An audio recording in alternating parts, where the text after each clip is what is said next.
Donc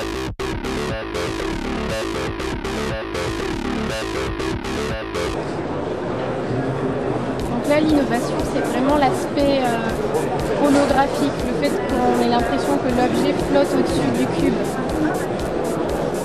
Parce que le CubeTile, donc c'est un périphérique 3D, multitouch, dont les 5 faces sont tactiles.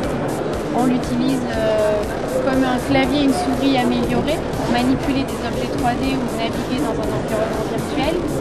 Et on peut le coupler à n'importe quel système de visualisation.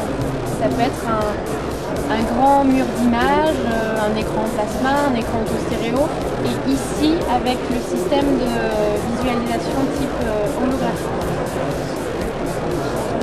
Cette installation-là, on l'a présentée en décembre dernier au SIGGRAPHASIA, puisqu'on a été retenu aux Emerging Technologies.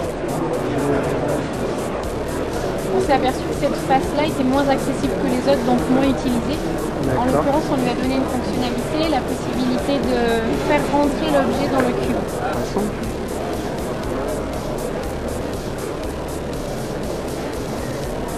Là, je choisis l'objet que je souhaite manipuler.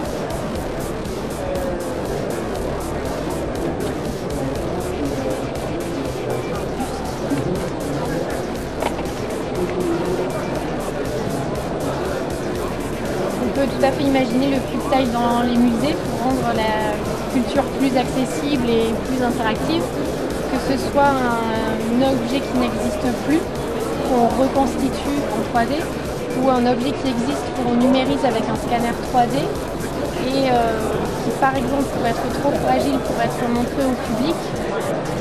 Et là en l'occurrence, tout le monde peut se l'approprier, les musées pourraient mutualiser leurs ressources.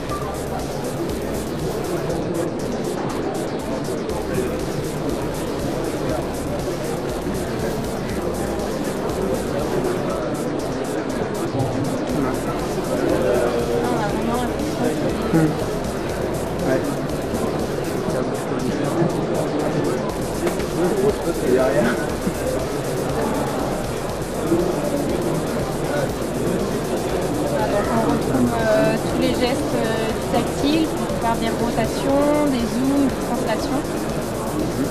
Et c'est un périphérique qui est évolutif. Notre département recherche et développement continue à travailler dessus et à apporter des améliorations. Il est commercialisé depuis décembre 2009 pour un peu moins de 10 000 €.